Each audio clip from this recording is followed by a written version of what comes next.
السلام علیکم۔ بسم اللہ الرحمن الرحیم۔ سوال نمبر 175-679، عنوان 4 رکعت نفل کی نیت کر کے نماز شروع کی، کسی وجہ سے نیت توڑ دی تو کتنی رکعتیں دوبارہ پڑھنا ضروری ہے؟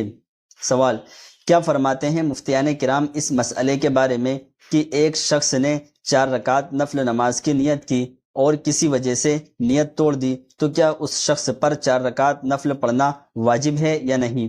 برائے کرم اس مسئلے کا جواب عنایت فرمائے۔ جواب: 175-679، بسم اللہ الرحمن الرحیم، فتویٰ 352۔